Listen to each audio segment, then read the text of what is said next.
following you on social media, obviously, and I think you're doing a great job striking that tone and balance. You're doing amazing.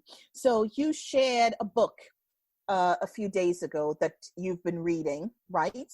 And you just shared it and you were like, this is what I'm reading right now. I think that's great. You didn't make a big show about it. You just kind of said, look, this is a great read and I encourage people to read this. And I think that's the kind of thing that we need. I think we are worried so much about perception and the way that we come across to others. And I think that, and I understand that, of course, but I think that if your intentions are good, people will be able to see the intentions behind what you post.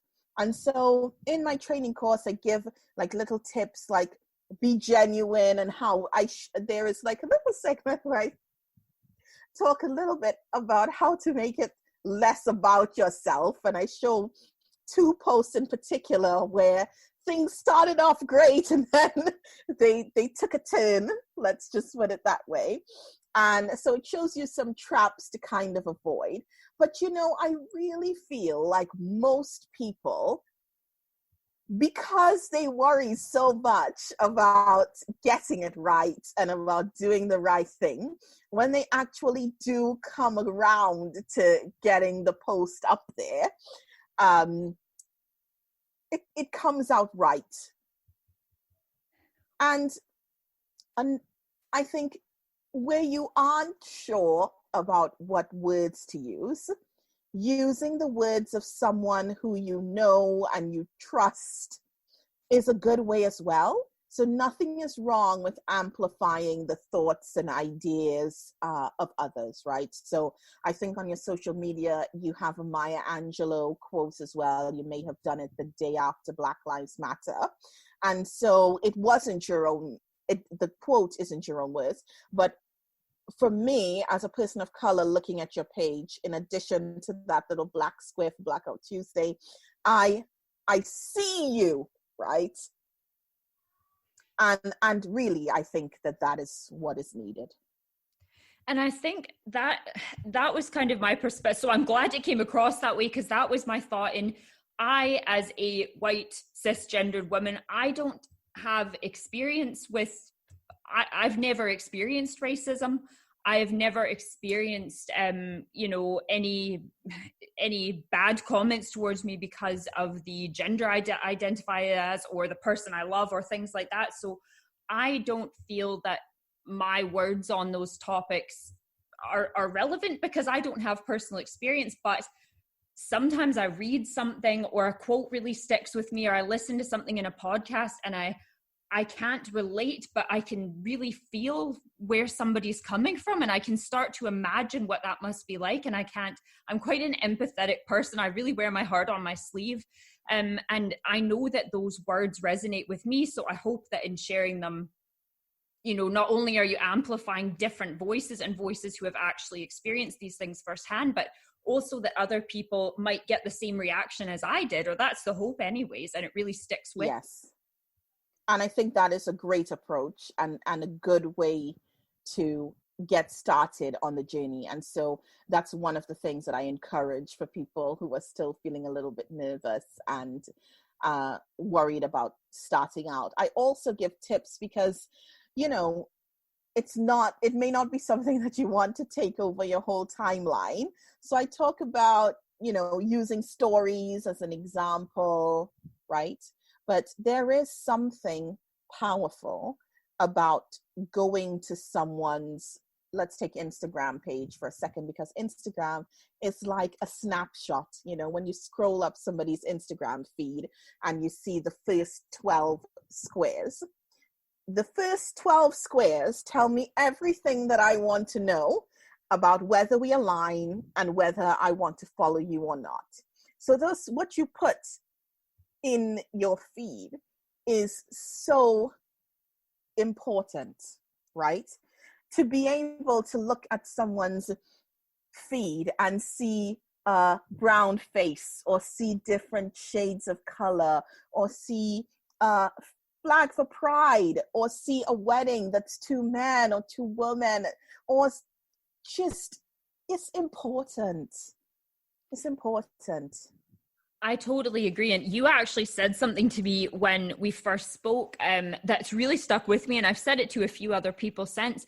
You said to me that when you go and look at somebody's Instagram feed, for example, you don't want to only see white middle-aged women looking back at you. You want to see a representation of the world and of the population. And that's really stuck with me, because I think, again, not with ill intentions, but it's easy to just fall into that.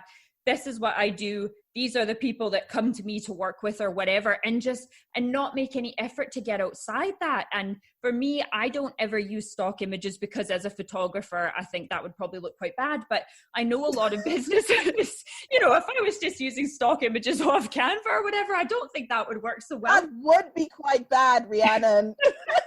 I know. So I don't do that, but I know a lot of small businesses who are not photographers or work in the visual arts per se. And they do use stock images, and even things like, how easy would it be, say I'm looking for an image of, let's say 3 people outside having a barbecue.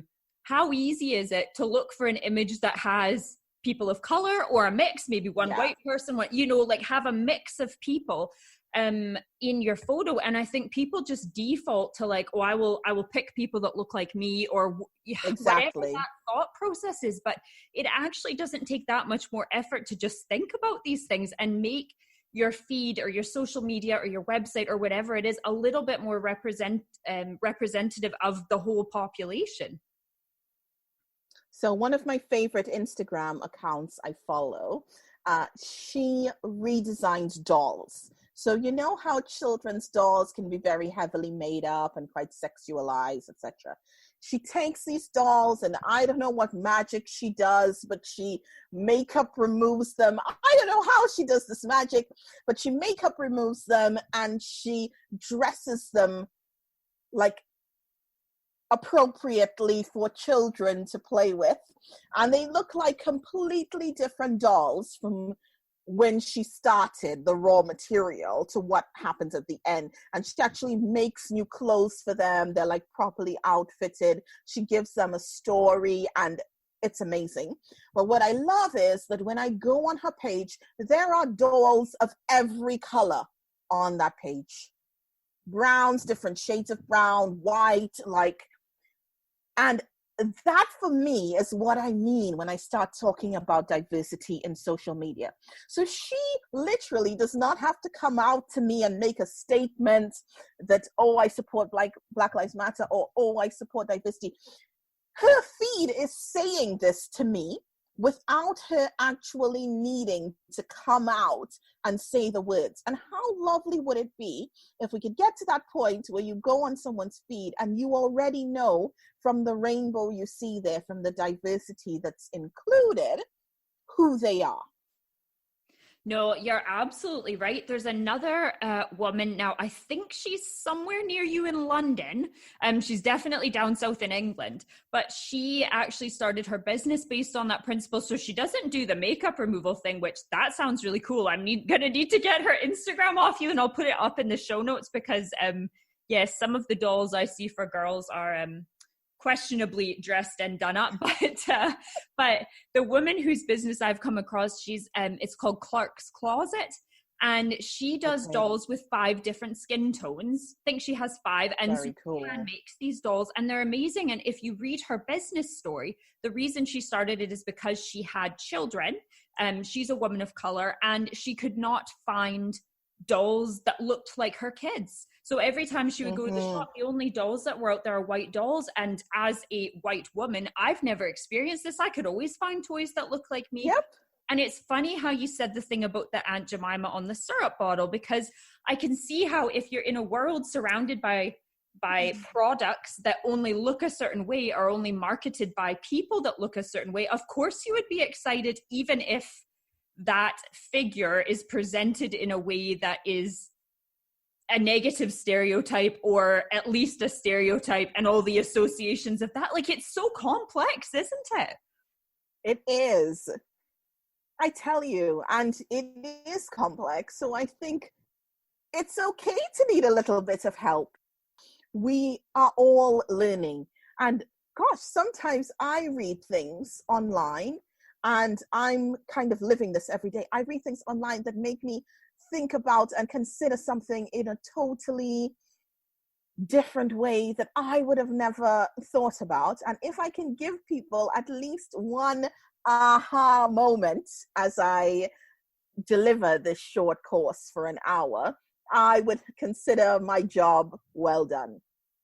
No, most definitely. And I think, again, this also kind of removes an excuse. So for all the people that are saying, we don't know what to post, or we're worried about posting because what if we say the wrong thing or whatever, you're basically addressing like all of these concerns people have. So your course is the answer, and it's the putting a stop to the excuses, I think, which is amazing.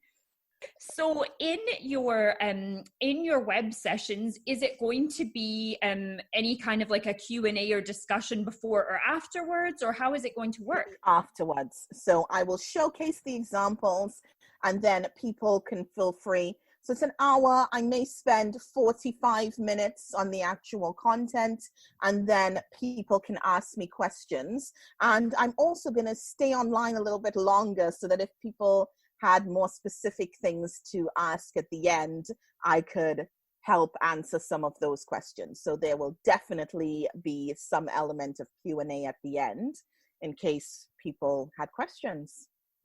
Right, Dana. So this all sounds amazing, and not to put you on the spot, I know you're working hard behind the scenes on this, but when can we expect the course to be ready? When can we sign up? You are actually not putting me on the spot because it's decided.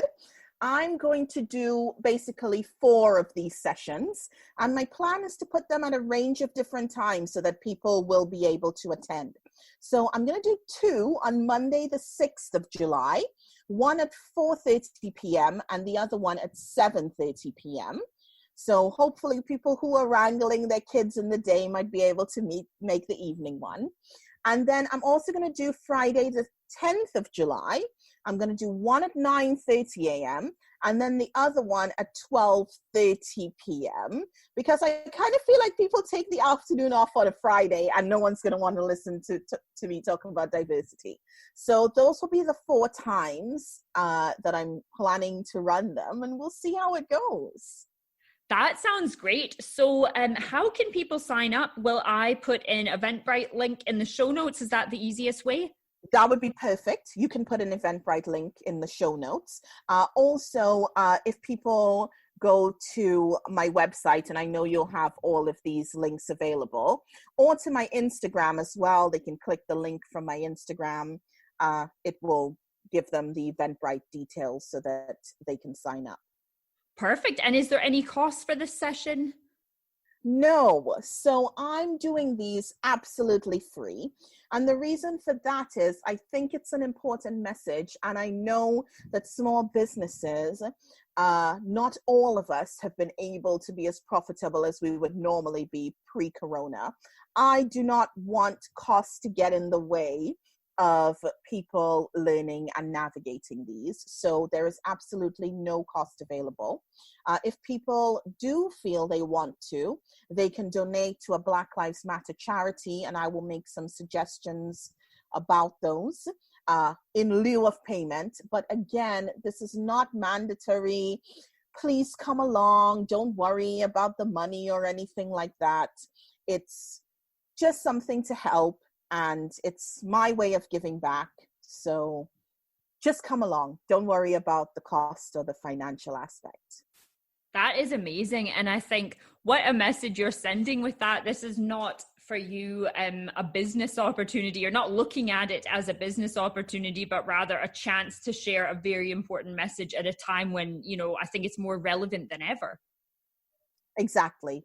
So this is my way of taking some action.